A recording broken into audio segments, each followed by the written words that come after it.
Very nice. Okay. Okay, so today we're going to start by the Mishnah on Ayin Testament days, second Mishnah. Good morning. It's time for Shleima, for can't talk, for Rafal, Michal, and what was it, Chaya Golda? Yeah, Golda. Okay. For Shleima. Okay. And come back stronger. Okay, we thank Hashem that we're able to learn Torah every day. Plus of our learning, we should have the base of Migdash. So you see this Mishnah on 79b. It's Kasav L'Shem Malchus. Okay. Kasav L'Shem Malchus Sheina Higenes. Make a bracha.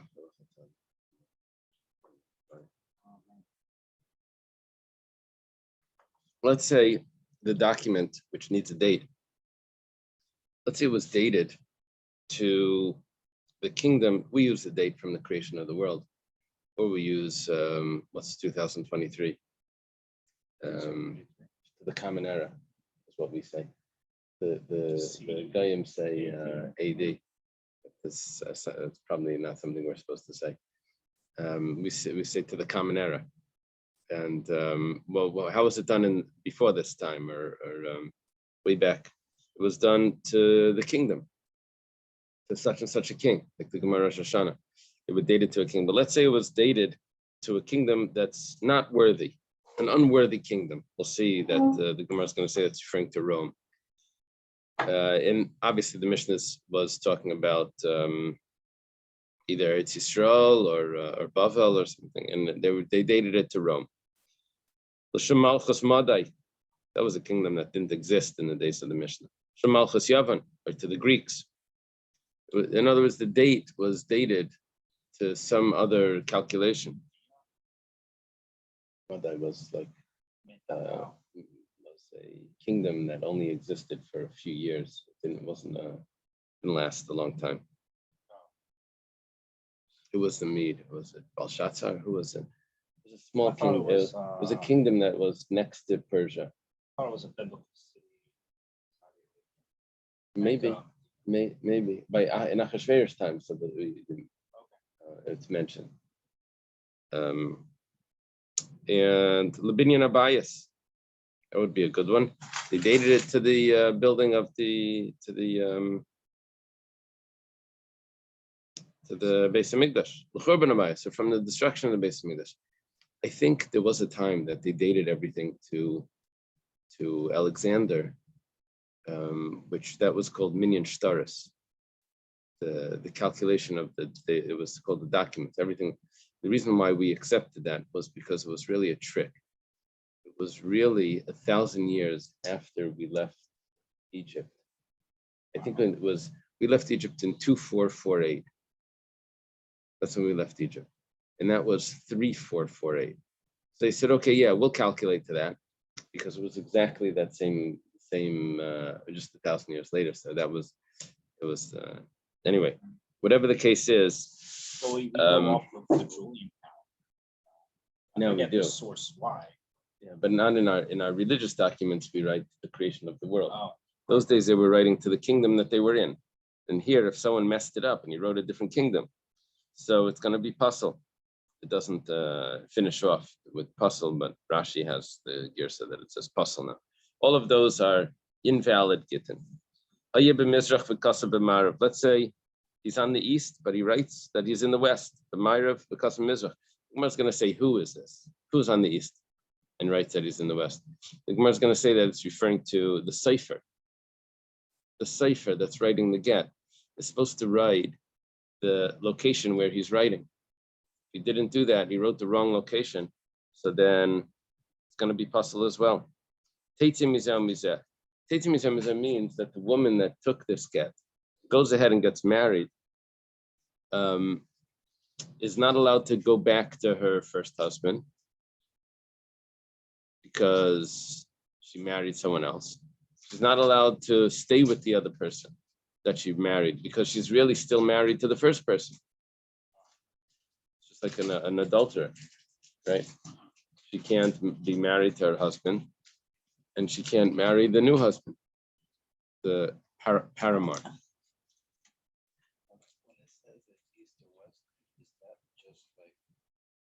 An example. It's just an example.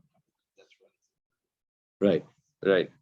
So Teiti Mizeh Mizeh, she has to get divorced from both. Shricha get Mizeh Mizeh, she needs a new get from both of them. There's a problem over here because you really would never need a get from two different husbands because Mimanavshach, if she's married to this one, then she couldn't have been married to the other one. If she's married to the other one, then obviously she wasn't married to this one. So most commentators say that there's a difference between a Darais and a Darabanan. She's biblically married. On a biblical level, she's divorced from the first husband, which means she could have gotten married to the second husband. But on a rabbinic level, she's not divorced from the first husband. She's still married to the first husband. Rashi doesn't say that. Rashi says that there's a gezerah here. Rashi says the second marriage is nothing. But there's a gezerah. We don't want to say that she walks out of a marriage without a get. Basically, she needs to get it. Okay. Ein la like ksuba. She doesn't get a ksuba from either of these marriages. Late Paris.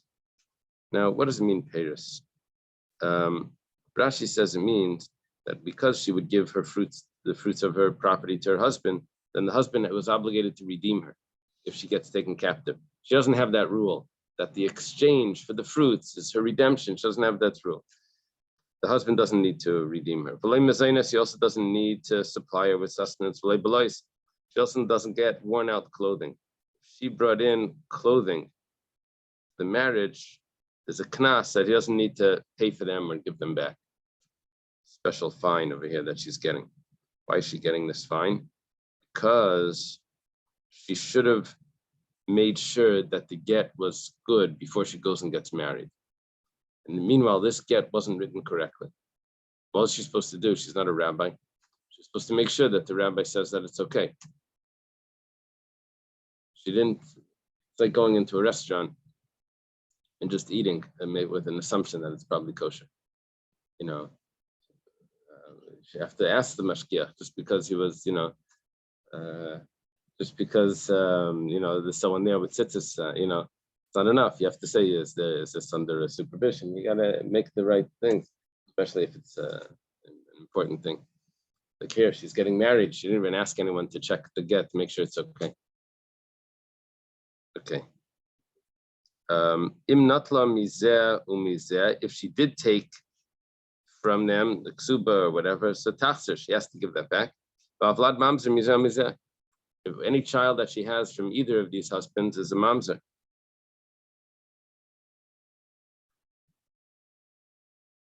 Mamzer midrabanan.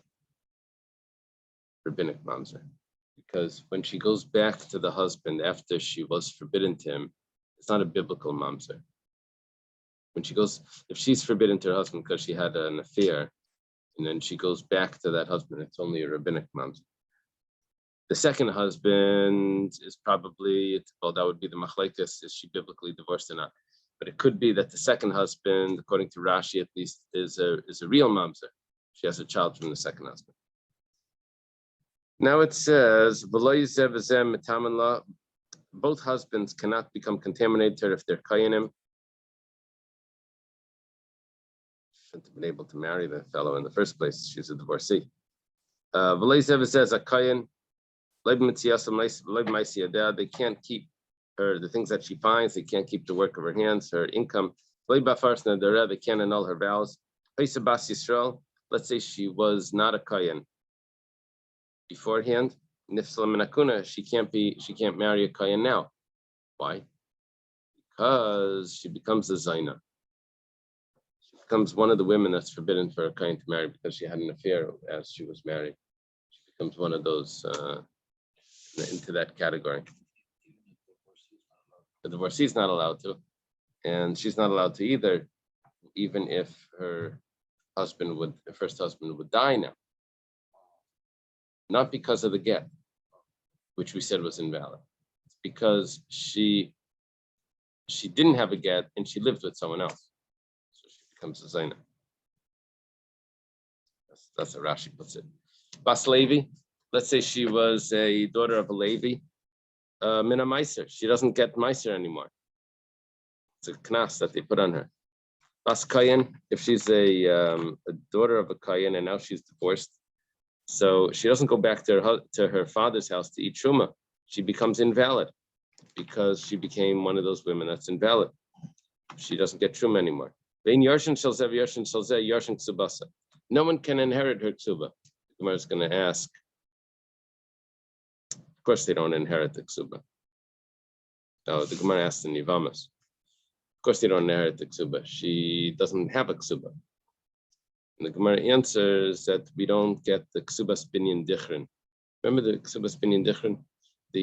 There was a ksuba, an ksuba arrangement for the male sons, and this was an arrangement that was made so that a father would be encouraged to give his daughter a dowry, so that she should be wanted in marriage.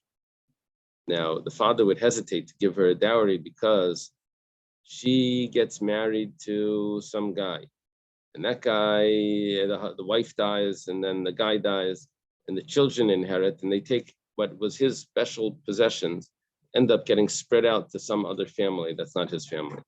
So what he wants is that the children from this wife should be the ones that are going to inherit specifically those items in the dowry.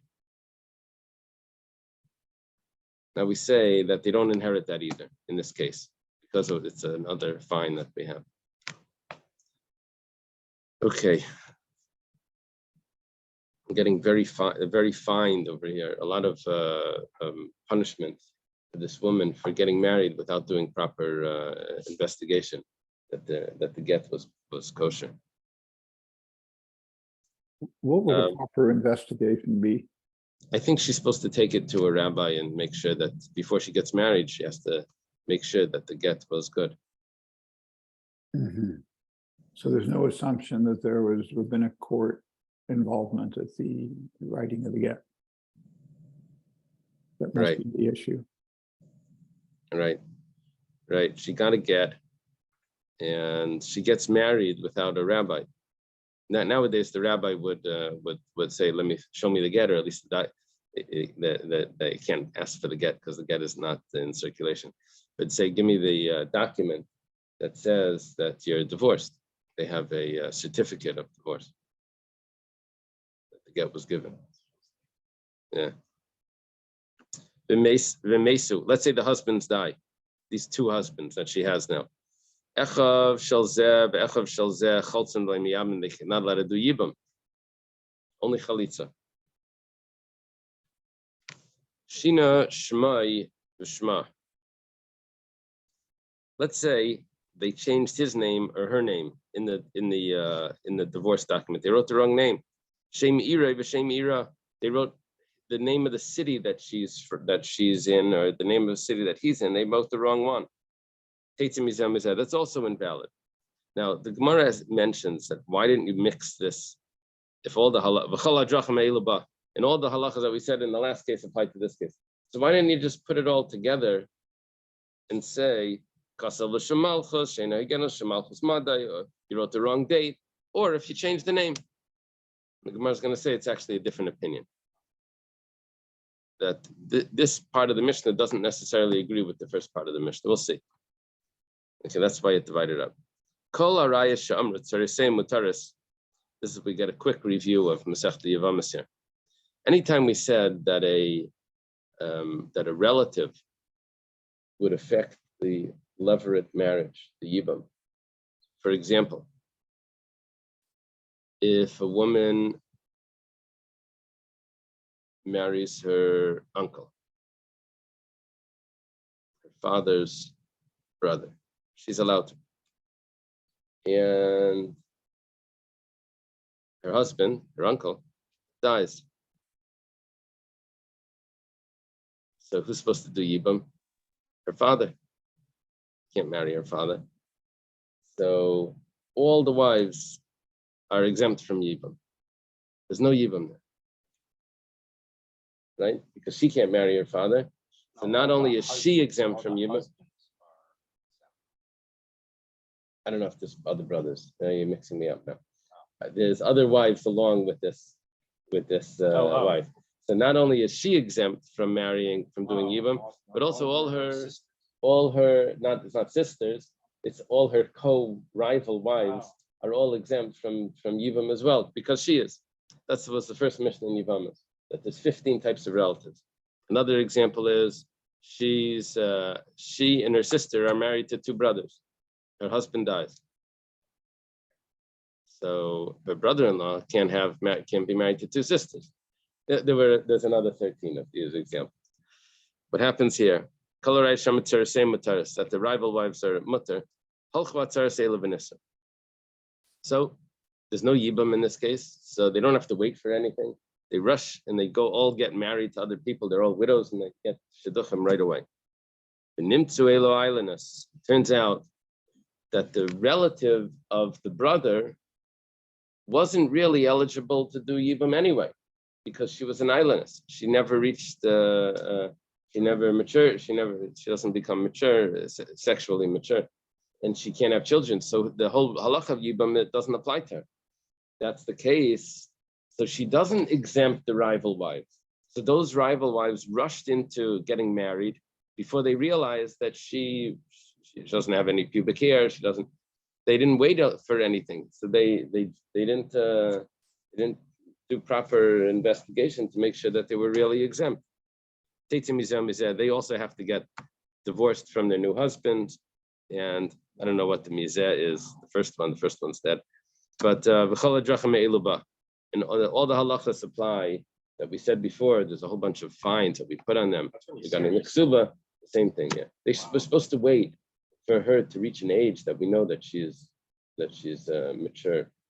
And they just jumped the gun. Right. They didn't do any yibam. They just rushed and got married. Okay. Next case. Akani says yivamte. This is where there was no relative and there was yibam. The husband passed away. There's several wives, and one of them does yibam with the brother. And then the rival wives go and they get married to other people. And it comes out, the Yavama, the one that actually did the yibam, wasn't really mature. She was islandess. The word ayel is a male ram, is a male sheep. So she doesn't have the characteristics of a woman, at least the secondary characteristics. So she can't have children. Anyway, the same thing applies. What happened was the rival wives rushed to get married right after the yibam was performed, saying that, okay, we only need one yibam here. They don't all get married. Only one of the wives gets married. The one that got married, they didn't wait to see if she was really mature. She was probably young, and they didn't wait, and they just rushed to get married. So the same thing applies. They can't stay with those husbands that they married. So a husband that has several wives, only one of them has to do Yeah. Kasav Sefer Get Leish V'Shever Leisha. This is a nightmare. You go to the scribe. The scribe writes 2 documents, and he puts them into envelopes, and he hands one document to the man, and he hands one document to the woman. The document that he hands to the man is the get. He says, this is what you asked for. You have to deliver this to your wife to divorce her. The document that he hands to the woman is the receipt for her ksuba. So when you receive the ksuba, you hand this document back to your husband. They don't open it up. They don't look at what's inside the envelope. And Bita, he makes a mistake. He gave the get to the woman, and the document, the receipt to the man. So it comes to this, they exchange. They give it like this. Meanwhile, they end up with the wrong document. They gave it to each other. The man is holding on to a get, which he received from his wife. And the receipt is in the hand of the woman. Something went wrong here. Yeah, this could be a bad email story. When you send the wrong email to the I wish I could take that back. Too late. So Tetzim Mizeh Mizeh. They have to get divorced from each one. And this, all the halachas that we said before apply to this woman as well. Rabbi Elazar, or maybe it's Rabbi Elazar, there's different kursais here. Rabbi Elazar Eimer, Imla Alter Yatza, if they find the get immediately, and as if they check it immediately, then ain't a get. It's not a good get. And as if they see immediately that the get is in the hand of the husband, then we know that it wasn't done properly. Mlachas man yatza. But if a year later he says, "Hey, how do I have this?" So then harez a get. We say it's a get. We don't want that. Maybe she's in a situation where she's married to the second husband. She needs to get out of that marriage. She makes some sort of arrangement with her ex-husband to say that she was really never divorced. And so they switch the documents. And he says, "Hey, how do I have a get?" There could be some foul play over here. And so therefore, a long time later, according to Rabbi Lezer, he says that that's not a proof who's holding the get. We can't prove it from it. It's only if it happens immediately. We'll see what is immediately. Gemara will discuss. Okay, the Gemara now starts to go back to explain my malcha sheina hygienis. When you said that you used the date in the document to a country that's not worthy, which country is not worthy? I'm gonna get some old politics here. Malcha saraimim. This is the Roman government. But my curly malcha sheina hygienis. Why do you say it's not worthy? What do we have against all those Caesars and all of that? Mishum dein lehem lai ksav leilashon. This is a year. Yeah, it's on a date. It's a date. Yeah, we're dealing with the date. The date that they're using was to the Roman kingdom, and they weren't under Roman rule. The issue over here is not that they're not, that we don't like Romans. The issue over here is that it was the wrong country. Oh. Yeah.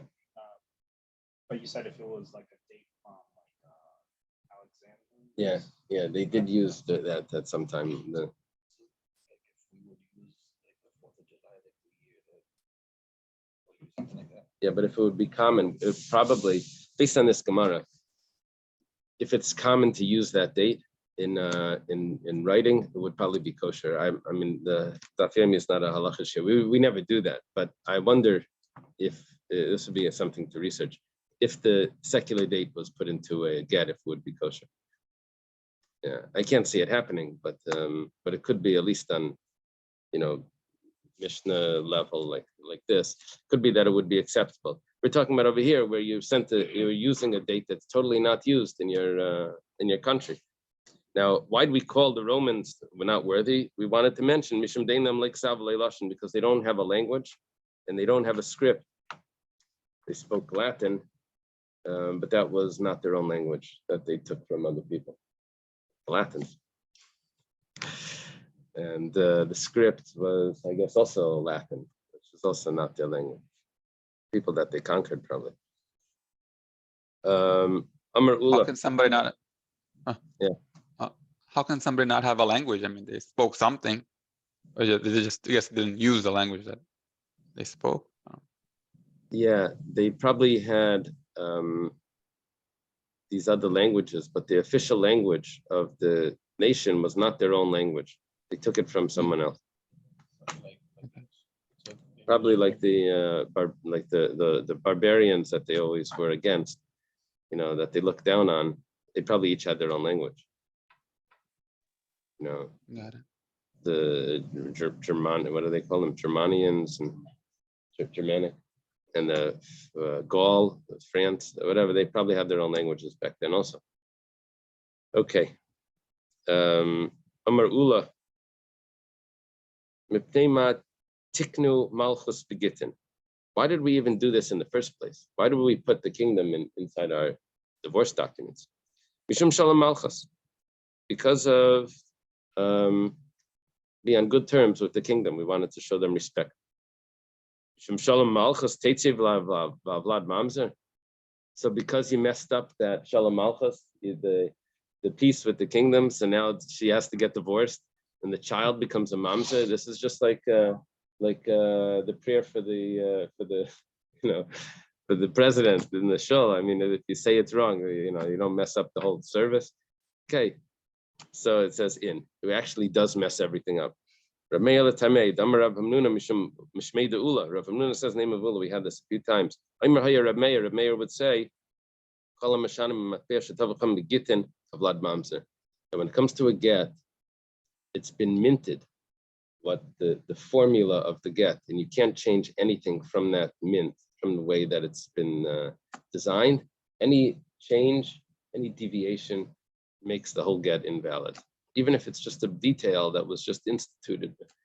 We said, we had this in the beginning of the Masechta. We were concerned that he wasn't gonna say Fanei Nechta v'Fanei Nechta. And if we had it too long, Fanei Nechta v'Lishma or something, and he wouldn't say it properly, he was gonna end up, the whole get was invalid. Yeah. So in this respect, is a get more strict than a ksuva? Oh, for sure. For sure. Sure. Okay. Yeah. Yeah, a ksuba, a mistake in a ksuba is probably not even an issue, because they're so standardized that it's obvious that it's a mistake. There's poskim that say this, that a mistake in a ksuba is a standard document. I mean, not the names. The names and those things are specific, but the this, that, this, and that whole standard document is all standardized. It's not a. I think that's how they rule about that. You have to ask. The other reason why ksuba is not important is because there's other modes of getting married, but there's only one mode of getting divorced. Right. Well, the ksuba is not even a marriage. The ksuba is just a monetary document that discusses the obligations, but nevertheless, you're not allowed to be with the wife without a ksuba. That's like another. Okay. No. Ksuba could be printed. It doesn't need to be written. Ksuba could be printed, and they actually have like printed ksubas. Just needs to be signed by witnesses.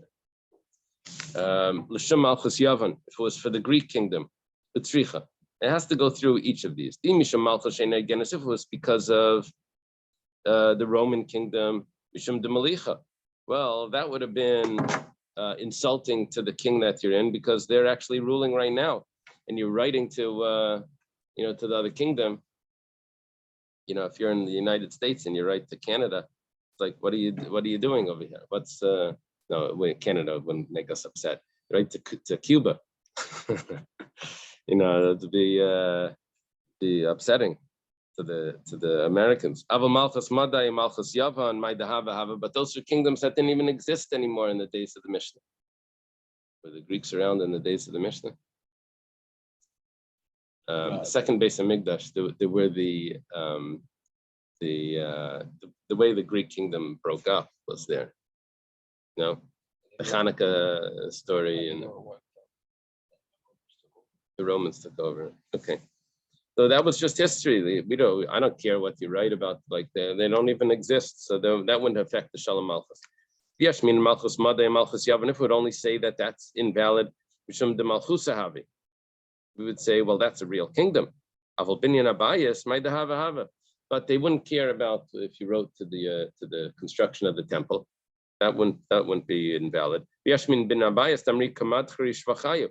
And if we would say binyan abayis, we would say, well, they're talking about their own praise, which is a problem. Maybe you're trying to make a rebellion. You want to leave the country, go back to your or something to rebuild the temple. But when you're talking about your churban, your destruction, so that's your own lamenting. So that wouldn't make a big deal to the government. So tzrichet has to say all of these that you're supposed to write just to the government that you're in, and that's the way it's kosher. Haya b'mizrach, b'kasa b'marav. If he's in the east and he writes that he's at the west. Man, who are we talking about? Who is at the east? Who's at the west? Ilay mabal. If we're talking about that, the husband has the wrong location of the husband. That is the next case of the Mishnah that says if you change the wrong city, if you write the wrong city, that invalidates the get. So over here, if you write the wrong location, the east or the west, that's a problem. But you're repeating the same story. East and west, his city. What did you do? You wrote the wrong city, right? So elalav sefer. We're talking about that it was the scribe, and the scribe has to write where he's sitting at the time when he's writing. Rav Lesafri. Rav told his scribe. Rav Huna, who's a student of Rav, told his scribe. Ki asvisu b'shili, ksuva b'shili. If you're sitting in the city of Shili, then you have to write that you're sitting in Shili.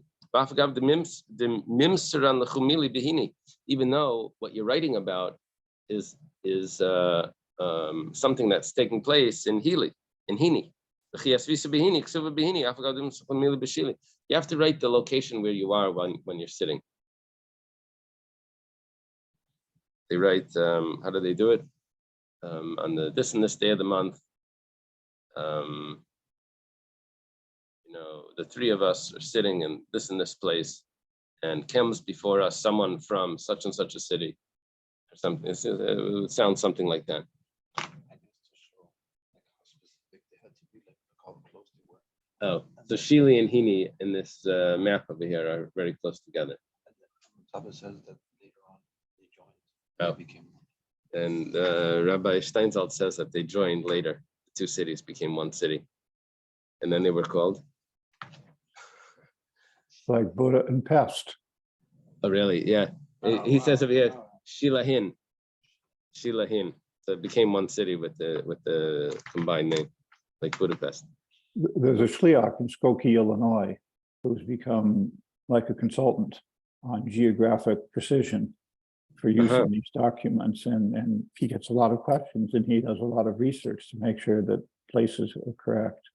Wow.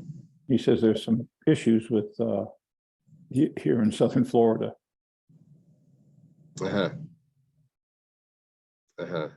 Like the Diplomat Hotel down by the beach, where a lot of people get married. He said they almost always put in the wrong city. What do they put in? I forget. He told me what they put in, but he said what they put in and what's used is not legally a city. Oh, wow. You could probably get away with all of this by just writing Miami and Greater Miami. I don't know. I've seen in a lot of like documents today that they'll use the county, like Miami-Dade County. Oh, Miami-Dade. Great, Miami-Dade. It's the county.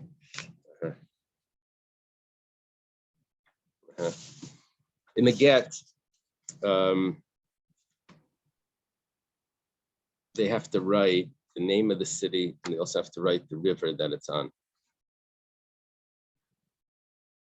So for Miami, they write Masad de Yasva al Kefyama, means the edge of the ocean, and Balmei Be'eris, and also on aquifers and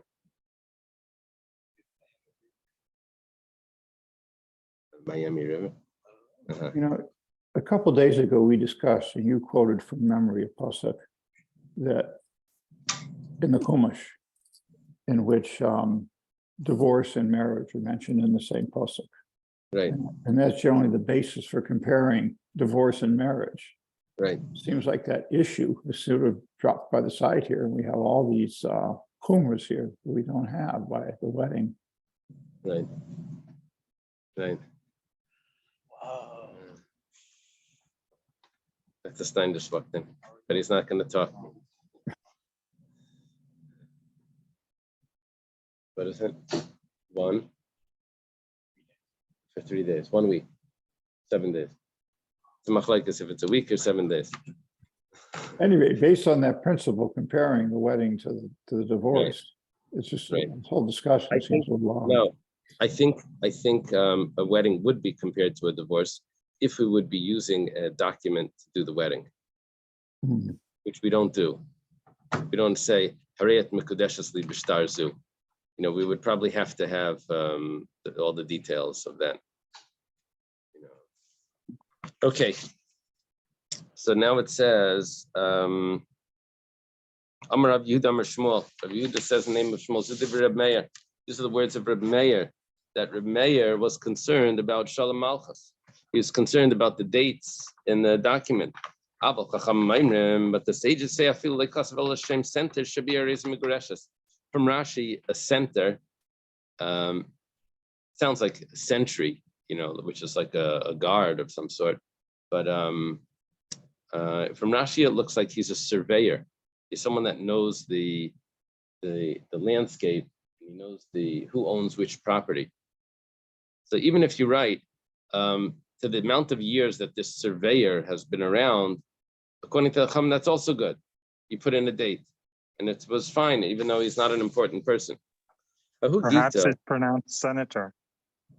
like a senator, right? Right, senator. Right, very good. But you see what Rashi says over there? He says, Zakin hamamuna liyisbaki benachlas gvul sada kolish vish. He's someone like in the city, you know, he works over there. He knows everyone's where the land stops, you know, where their borders are. Ahu Gita, Daviksiv Bey L'Shem Istandra de Baskar. There was a get that it was written there to the date of this governor of Baskar. Baskar was a city. Shalcha Rav Nachman bar Rav Chisda l'kamei de Rabba. Rav Nachman bar Rav Chisda asked Rabba, is that a good get? Shalach lei, he sent back, Rav Meir Maide. Rav Meir would agree that this is acceptable. My timer, what's the reason? He belongs to that country, and he's basically the governor of that area. Maishnami center Shabir. So why do you say that center, which was obviously something Reb Meir would not agree to, that's not good? And over here by the Istandra, it is good. Over there, the center, the senator, the surveyor, that's a very low class job. But this Istandra, who's a governor, that's someone that's respected. And the king would actually be happy that you gave him respect as well. He wouldn't be happy if you used the low class, you know. Okay, Amar Baba, Amar Huna, Amar Rav, Zudiv Rav Meir, V'chamayim Havlad Kasha. The sages say that there's no problem if they messed up the Shalom Malchus when the get is still kosher, the child is kosher. However, the sages would agree to Rav Meir, Shemshina Shmai V'Shem V'Shma, if you changed his name or her name, Shem Ire V'Shem Ira, Shavlad Mamzer, that the child would be a Mamzer. The names have to be accurate, even according to the Chachamim. Amar Rav Ashi says, Afananami Tanina. Also in a Mishnah, Shina Shmai Shma V'Shem Ira V'Shem Ira, where they changed his name, her name, and the name of his city or her city. Who's the one that's saying this? If it's the opinion of Reb Meir that says that you have to be careful about their names, so why didn't he put it all in the first case of the Mishnah when we said about the dates? That the dates, Reb Meir was so specific about the dates. You should have said, you change the date, or if you change the name, it's possible. Why do we have to make it into two categories? Shmamino Rabbanan, El Shmamino Rabbanan. It must be that the Rabbanan argue on Reb Meir regarding the date. They say that it's kosher. But when it comes to the names, over here, the Rabbanan step in and say that it's possible if the names are changed. They'll be very accurate with the names. Sometimes they'll write like 4 or 5 names in the get. They say, Hamachuna this or the Miskari this, and then that would be a good one. Avram, Hamachuna Avi, Hamachuna Avremel, you know, they would go and they have to put the names in all of these. Hamachuna Abe, the Miskari Abe. You know. Okay. Koloraya Shamru, anytime any of those women that we said that they could not do Yibam because they were a close relative of the brother-in-law that they were about to marry. So then if they got married, if they went ahead, if the other wives went ahead and got married out, they married other people based on that relative that was there, which turned out that relative was an islandess and it was never exempted them from Yibam. So then they have to get divorced, and all the halachas that applied to these mistakes applied to them. Nisu in, that's only if they went and got married. Zino loy, but if they just had relations with someone with znus, promiscuous relations, then that would not affect them in any way. This maybe is a question on Rav Hamnuna. Rav Hamnuna, Shemeres Yavam, Shizin Sasruli Yavama. If a Shemeres Yavam, someone that's waiting to do the levirate marriage, one of these women that's now a widow, waiting to marry the brother-in-law, that she lives with another person, according to Rav Hamnuna, is now forbidden to marry the Yavama. And here we're saying that if there was nus, she's not forbidden. It says loy. Nisuvu adin lazino. It's not a question on Rav Hamnuna. It says that only if she's married is she forbidden. It means also if there was zanus as well, if there was a promiscuous relations. So why did it say nisu? Listen, it wanted to speak a clean language. It says she went and got married. That's the way you would tell it to the children.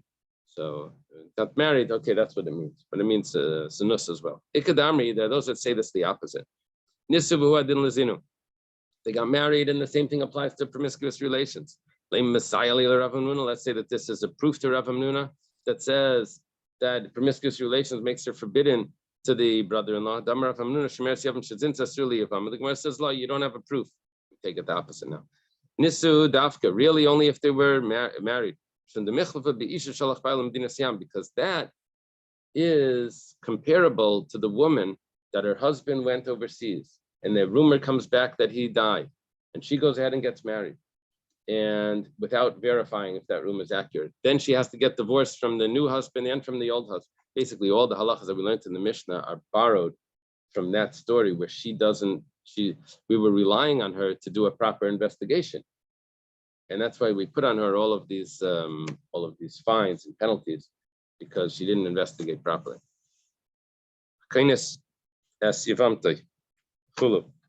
If someone does marry the brother-in-law, and based on that marriage, the other co-rival wives go ahead and get married, and then it turned out that the woman that married her brother-in-law in a levirate marriage was really not allowed to, because she was an islandess. So all of the other wives were not allowed to get married. So utzricha, we need both cases. Now the two cases are the woman that was a relative of the brother-in-law, and therefore all the co-wives went ahead and got married. And the second case was the woman that did yibam, and therefore all the co-wives got married. In both of those cases, we found out that either the relative or the woman that did yibam were islandess. We're not the one that was supposed to be doing the yibam, and there was really no exemption on everyone else. So those are the two cases. The Gemara says, Tzricha, you need both of those cases. Yasmin Bach Kamaisiput only told me the first one, which was when the woman was a close relative, and that's why everyone was exempt. Mishum delay Yikayim Mitzvahs Yibam, because there was no Yibam done at all over here. No Yibam was done. They just thought that they were immediately exempt. So they should have looked into it. Aval Hacha, but over here in the second case, the Yikayim Mitzvahs Yibam, Yibam was done. The man went to one of the wives actually went and did Yibam. We would say that that's good enough of a verification that they could go get married. If we would only say that the one that they did Yibam, Mishum de Karamya Kameh, that's because they were all standing there. Which one is he going to take? In other words, this woman could have been the one to volunteer to do the Yibam. The other wives could have volunteered, and they didn't. They let this other girl go that wasn't fully developed.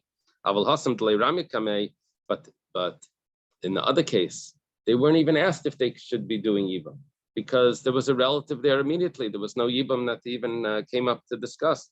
Malay would say that they should be exempt from all these penalties. So tzricha, we need both cases.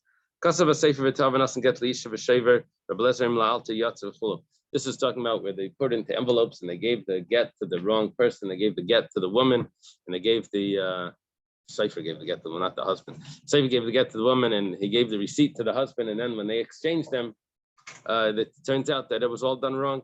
And Rabbi Eliezer says it's only if they notice it right away that it would be a problem. But down the road, it won't be a problem. Have a good Shabbos. Heichi dami la'alter. What do you mean by immediately? Heichi dami la'achar. What do you mean by down the road? Rav Yehuda Amar Shmuel. Rav Yehuda says name of Shmuel. Kol zman sheyesh ma'asukim b'sei inyan zeh la'alter. If they're still discussing the divorce, so that's considered immediately. They have to still be involved in it. Amdu, but once they stood up, then it's already, according to Rabbi Eliezer, it's already permissible, even though they find the get in the wrong hands, even if it's 10 minutes later, it's not a problem. He says it has to do with lechatchila or b'diavad. If before she got married, you find the get in the hands of the husband, so then she can't go ahead and get married. But if it's after she's married, then that's already fine. Okay, Tanan, it was started in the Mishlei that it's not appropriate for the first one to be able to mess up the second marriage by saying that I found the get by me. Obviously, you weren't allowed to get married. Ravada Barava says that it has to do with marriage. That's when he can't mess it up. So then, now it won't make sense to Mishnah. Mishnah says that the first husband can't mess up the second husband. Obviously, they're married already. But according to Shmuel, that says that it's even immediately when they once they finish discussing the divorce, it's already too late.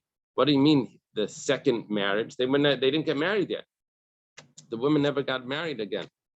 But rather, the Gemara answers the eligibility of the second one to get married. The first one can't mess that. The first husband can't mess up even the eligibility of that, not just if they're married. Okay, let's leave it over here. Have a good Shabbos, everyone. Levi, welcome back.